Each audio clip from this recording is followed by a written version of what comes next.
Hello everyone, अस्सलाम वालेकुम। कैसे हैं आप लोग? आई होप आप लोग बहुत अच्छे होंगे।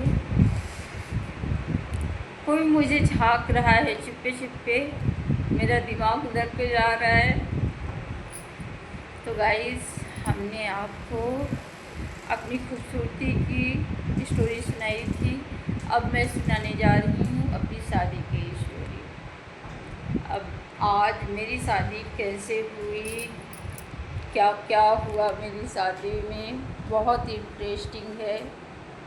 बने रहिए मेरे साथ, please don't skip my video. तो शुरू करते हैं आज का अपना शो कार्यक्रम।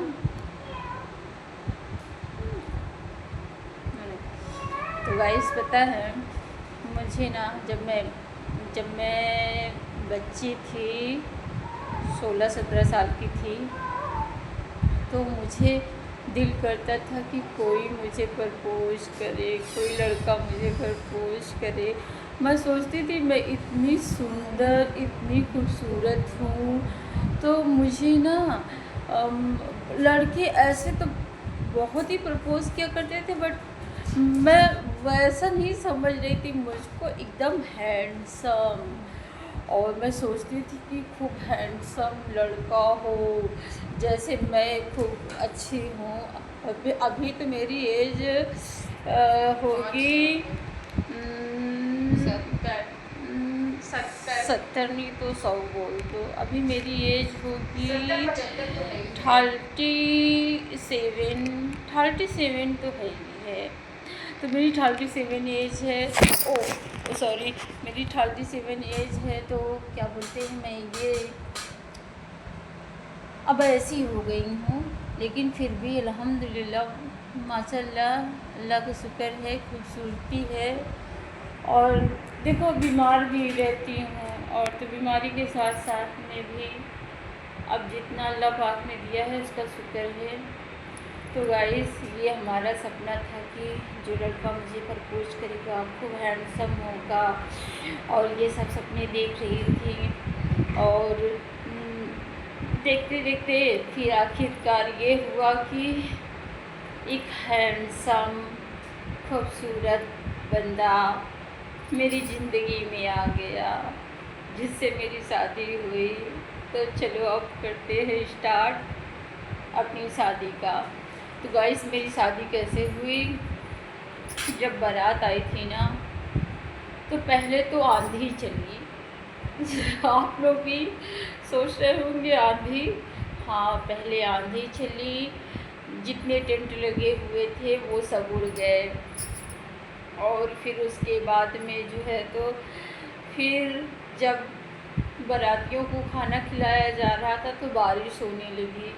अब बारिश हो रही है, लेकिन टेंट काफ़ी बड़ा था। बहुत अच्छा इंतज़ाम मेरे पापा किए थे, मेरे अब्बू लोग बहुत अच्छा इंतज़ाम किए थे। आज मेरी शादी को 20-22 साल हो रहे हैं।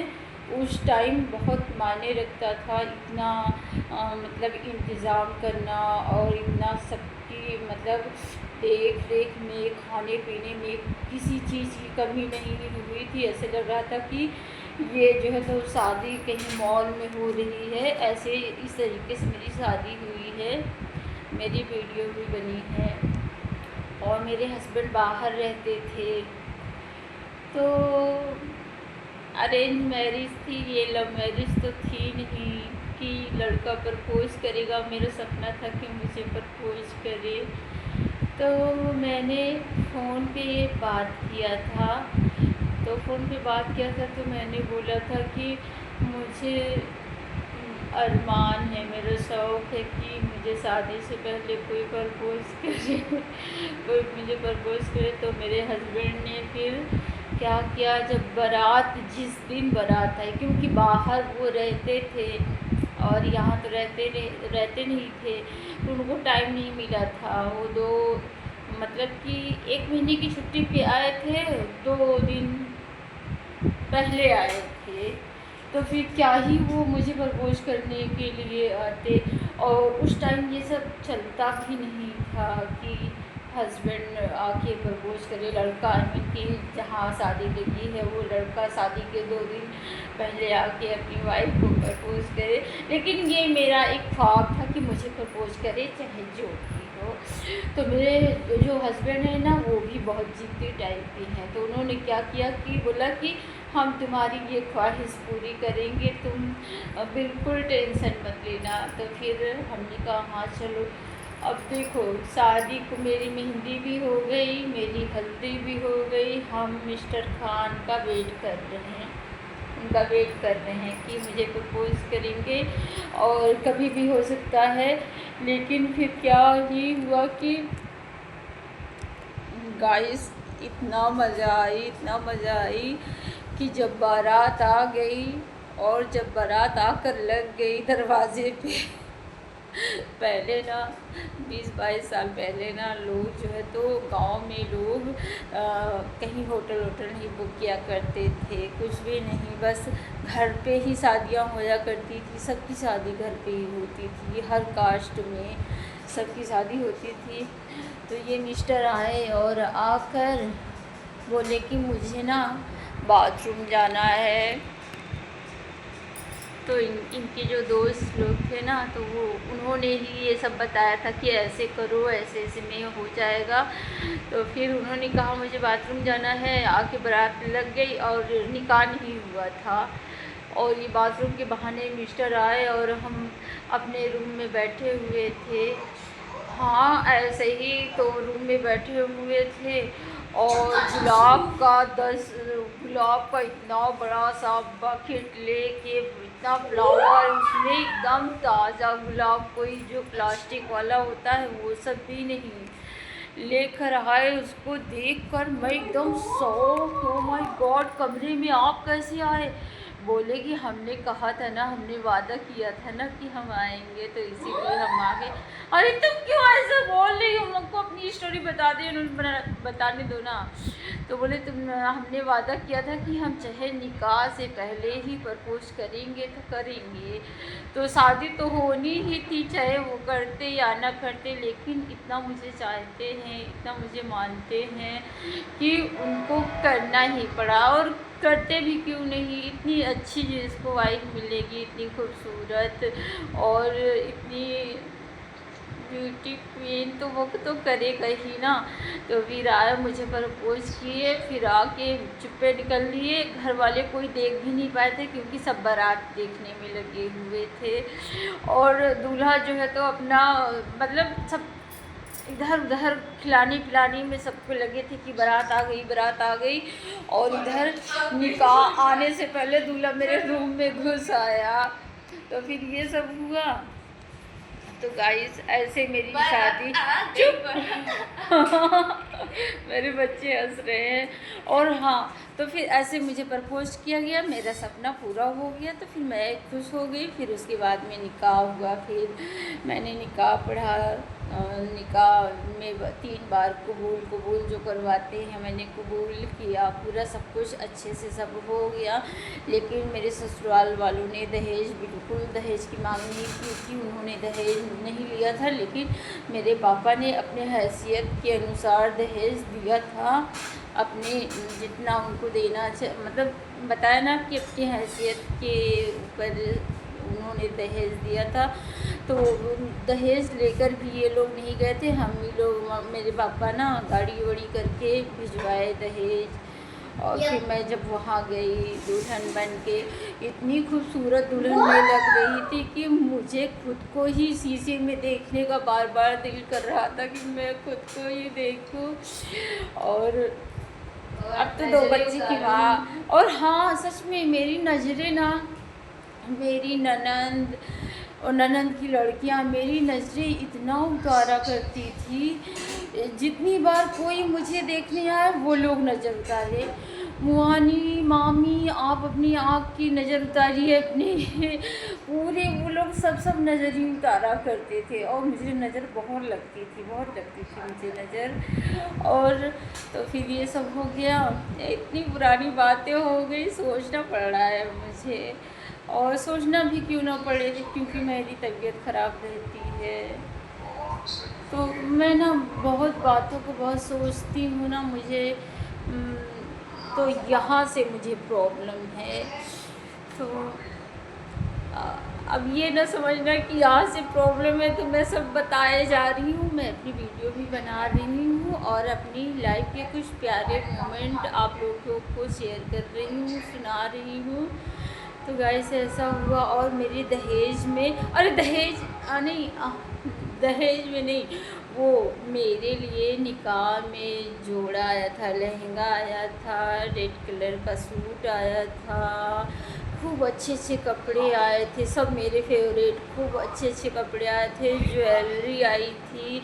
और जितनी बार मैं नेकलेस पहनूं तो उसको 10 बार शीशे में देखूं। चूड़ी अगर हाथों में पहनती थी ना, तो उसको भी बार बार यूं यूं मोड़ के देखती थी कि चूड़ी कैसी लग रही। पायल देखूं, पैर में पहनूं, तो मतलब कि जैसे लड़कियों की शादी होती है तो वो ना एक अलग ही हो जाता है, मतलब कि इंसान का पूरा सब एकदम जैसे निकाह होता है ना, सब बदल जाता है। तो और उसकी बॉडी में भी बहुत तब्दीली आती है, बहुत डिफरेंसेस नज़र आते हैं कि मैं क्या हो गई, मैं कैसी, मतलब आई मीन कि बताना इतना डिफ़िकल्ट है कि मैं कैसे अपने लफ्ज़ों से बयान करूं कि क्या होता है। सब अच्छा लगता है, सब अल्लाह का शुक्र है, सब अच्छा होता है। तो मेरे पैर में मेहंदी लगी रहे तो मैं अपना पैर धुलूँ तो पैर ही बैठ कर देख रही हूँ, इतना प्यारा मेरा पैर है। और फिर उसके बाद में जब मैं वहाँ पे दुल्हन बन के बैठी थी, तो रस्म की बात होने लगी कि चलो अब शक्कर चटाते हैं दुल्हन को। तो दूल्हे को देते हैं ऐसे कटोरी में शक्कर, फिर उसके हाथ में रख देते हैं और दूल्हे का हाथ पकड़ के दुल्हन की घूंघट के पास लाते हैं और दुल्हन उसको चाटती है, फिर खींच लेते हैं। ऐसे मस्ती मजाक चलता रहता है, थोड़ा स्लो करो ना। तो फिर ऐसे मस्ती मजाक चलता है शादियों में, तो ये रस्म होती है। तो चाट किया करते थे, फिर उसके बाद में फिर वही दुल्हन करती है, दूल्हे को चटाती है शक्कर। तो दूल्हा इधर से और इस पार्टी के लोग रहते हैं, उस पार्टी के लोग रहते हैं, बटे रहते हैं। कोई मतलब अपने उसको जिताने के चक्कर में रहता है, कोई अपने चाची मामी जो भी लगते हैं उनको जिताने के चक्कर में रहता है। तो ये सब हो गया। तो फिर जब मैं दुल्हन बनी थी ना, अपने कमरे में बैठी फील कर रही थी कि आज तो मैं जैसे कि ज़िंदगी एकदम चेंज हो जाती है। शादी करो तो जब पता चलता है कि हाँ सच में हमारा किसी से रिश्ता जुड़ा है, हमारी शादी हुई है, एकदम लाइफ चेंज हो जाती है। और फिर मैं ना जब फिर यहाँ से और ना करूँगी क्या शादी, तो फिर क्या बोलते, फिर जब मैं यहाँ से गई अपने मम्मी के यहाँ गई, तो वहाँ पे जो भी मुझे देख रहा था, 2 दिन थी ससुराल में, जो जिसकी भी नज़र पड़ती थी वो सब यही बोलते थे, तुम दीदी अपी जो बोलता था वो सब कहते थे आप कितना चेंज हो गई हैं। तो हम कहते थे हम चेंज क्या हुए हैं, कहती अरे दीदी आप बहुत सुंदर लग रही है। तो कहते थे वो तो हम खुद ही अपने आप को कहते कि हम बहुत सुंदर लग रहे हैं। तो ऐसा होता था। फिर क्या हुआ, फिर दूसरा, अब चलो ये शादी उदी हो गई, अभी ये सबको साइड करते हैं और फिर बच्चे की तैयारी हो रही है। अब बच्चों की तैयारी में सुने, जब मेरी बेटी हुई थी, पैदा हुई थी, ऑपरेशन सर्जरी से हुई थी, तो मेरी बेटी पैदा हुई। फिर उसके बाद में बहुत क्यूट सी प्यारी सी थी और मुझे पहनना था साड़ी, मुझे साड़ी पहनना था। तो मैं अपनी फ्रेंड्स की मम्मी के यहाँ गई, क्योंकि हम लोग को साड़ी पहनना तो आता नहीं है। तो मैं अपनी फ्रेंड्स की मम्मी के यहाँ गई और मैंने बोला आंटी मम्मी साड़ी नहीं पहना पाती और ना ही मैं पहन पाती हूँ, मुझे आप पहना दीजिए। तो बोली चलो ठीक है बना देती हूँ। और मेरी साड़ी बहुत भारी थी और खूबसूरत साड़ी थी। उन्होंने पहनाया मुझे साड़ी, और साड़ी मैंने पहना, मैं बहुत अच्छी लग रही थी, इतनी खूबसूरत लग रही थी। और 17 साल की एज, 17-18 साल की क्या होती है, एकदम बस बच्चा भरा हुआ था मेरे अंदर। मतलब आई मीन कि मैं पूरा के पूरा बच्चे ही जैसे शरारती करती थी। ससुराल में भी बच्चों वाली ही हरकत, बच्चों के साथ बातें करना। मतलब आई मीन कि जैसे मेरी नंदे सब कोई 60 की हैं, कोई 65 की, कोई 50 की, तो मुझे उनसे बात करने में ना वो अजीब सा फील होता था। तो मैं ना, मेरी भांजी जो हैं तो वो सब मेरे एज की थी, तो मैं उनसे बातें किया करती थी, या छोटे बच्चों से, उनसे सबसे। और मुझे ना सास से बहुत डर लगता था, लेकिन मेरी सास इतनी अच्छी, मुझे सास नाम से डर बहुत लगता था। कहीं किसी की भी प्रॉब्लम सुनो तो सास वाली सुनने को मिलता है, ऐसा है वैसा है। तो मैंने तो शादी से पहले ही अपनी बहन से बोल दिया था कि लड़का नहीं देखना, मम्मी लोग लड़का देखने जा रहे हैं, लेकिन तुम सास देखना, तुम सास चूज़ करना मेरे लिए कि वो कैसी हैं। तो बोली सास तो आपकी बहुत अच्छी है, वो नमाज़ पढ़ती। तो फिर हमने कहा हाँ, तो फिर 100% है कि जो नमाज़ पढ़ता है तो वो अच्छा होगा ही। और वाकई में अल्लाह पाक का शुक्र है, अल्हम्दुलिल्लाह बहुत अच्छी सास मुझे मिली, मुझे बहुत प्यार करती थी। और फिर ये सब हो गया तो मैं साड़ी की बात कर रही थी, आ गई घर। तो साड़ी पहन कर मैं, हाँ, तो मेरी बेटी पैदा हो गई थी। तो मैंने सोचा कि अब मेरी बेटी सोकर उठ गई होगी और वो रो रही होगी। और तो फिर थोड़ा दूर पड़ता था मेरी सहेली का घर, तो मैं वहाँ से ना पहली बार साड़ी पहना था, कदम बढ़ा रही थी ना, तो मेरे कदम लंबी चाल में नहीं चल रहे थे। मतलब कि जैसे यूँ फुल चाल में टक टक टक टक टक टक टक नहीं हो रहे थे। तो फिर ना मुझे दौड़ना पड़ा था, मैं दौड़ दौड़ के चल रही थी, और मुझे आता जाता कुछ नहीं था। साड़ी पहनकर कोई दौड़ पाता है? कभी नहीं दौड़ पाता। मैंने ना पूरी अपनी साड़ी उठा ली थी गांठ तक, पूरी साड़ी उठा के मुझे भागने दो, गड़बड़ गड़बड़ गड़बड़। अब वो सब सोचती हूँ ना तो बहुत हंसी आती है। वो गांव में गए थे साड़ी बंधाने, तो फिर एक कोई भैया के अंकल, हम लोग के अंकल लगते हैं, वो देख रहे थे।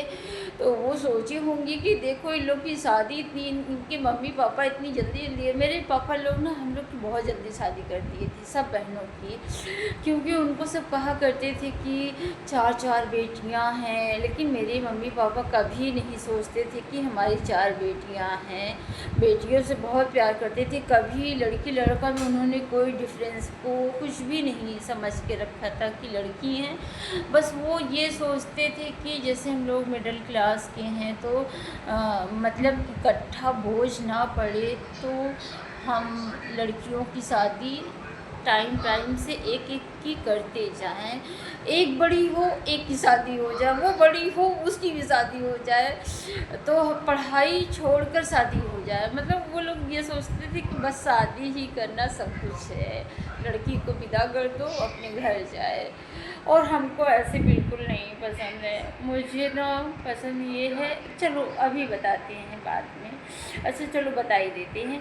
मुझे पसंद है आज के ज़माने में कि लड़कियों की शादी तब तक ना करें जब तक लड़कियां खुद इंडिपेंडेंट ना हो जाएं, अपने पैर पे खड़ी हो, वो बाहर आने जाने लगे, खुद से अच्छा बुरा समझने लगे, ताकि ससुराल में कोई प्रॉब्लम्स ना हो, खुद पैसे कमाएं और 2-4 को खुद वो बैठाल कर खिला सके। ऐसे लड़कियों को बनाना चाहिए, लड़कियों को कभी कमज़ोर नहीं बनाना चाहिए। और जल्दी से लड़कियों को कमज़ोरियाँ ही बताते रहोगे तो वो लड़की जो स्ट्रॉन्ग होगी ना तो वो भी कमज़ोर हो जाएगी। तो इसलिए मेरे घर पे कभी लड़कियों को कमज़ोर नहीं बताया गया, लेकिन हाँ शादी जल्दी कर दी गई है बस। शादी जल्दी कर दी गई, लेकिन लड़कियों को कभी कमज़ोर नहीं साबित किया गया कि लड़कियां कमज़ोर होती हैं, ऐसा कुछ नहीं है। इसीलिए हम जैसे हैं वैसे हैं। तो फिर ये हुआ कि मैं साड़ी थोड़ा मैं दौड़ूं और अपनी साड़ी को छोड़ दूं, जब देखूं कोई आगे से आ रहा, साड़ी को जल्दी से छोड़ देती थी, पूरा पैर बंद हो जाता था। फिर जब देखती थी कोई नहीं है, दोपहर का टाइम है और एकदम सनामन धूप है, चारों तरफ धूप ही धूप, तो फिर मैं अपनी साड़ी को उठा के फिर भागने दो मुझे, कड़बड़ कड़बड़ कड़बड़ घोड़े की तरह घोड़े की तरह मैं दौड़ रही हूँ। और फिर सिलो करो ना प्लीज, तुमको समझ में नहीं आ रहा, वहाँ चली जाए ना।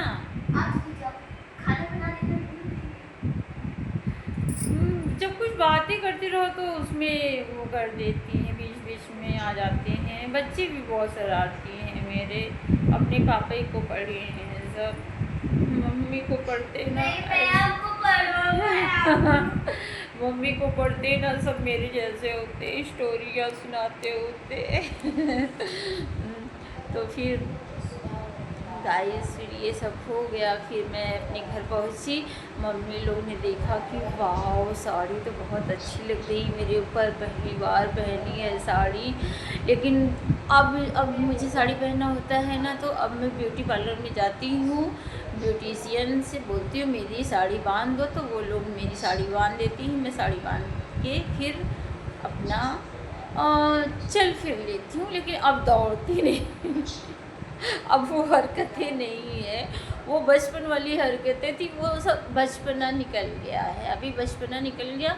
अब मुझ में ना 50-60 साल का वो जो एक्सपीरियंस होता है ना, वो मेरे अंदर घुस गया है, वो मेरे अंदर आ गया है। तो अब मैं बड़ी हो गई, अब अपने आप को मैं बड़ी समझती हूँ, क्योंकि मैं तो बच्चों की माँ रे तो कैसी लगी मेरी ये स्टोरी प्लीज़ ज़रूर बताएं, और मुझे लाइक करें, कमेंट्स करें प्यारे प्यारे, और और और और मैंने वीडियो डाली है, उस वीडियो को जो ना अगर कोई ना देखा हो तो वो देख ले, अगर आप लोगों ने नहीं देखा है तो देख लें, और मेरे आने वाले वीडियो का वेट करें। मैं ज़रूर बनाऊंगी वीडियो, और नेक्स्ट में मैं अपने बच्चों के बारे में बताऊंगी नेक्स्ट वीडियो में। तो आज के लिए बस इतना ही, दीजिए मुझे इजाज़त। अल्लाह हाफिज़, टेक केयर, बाय बाय।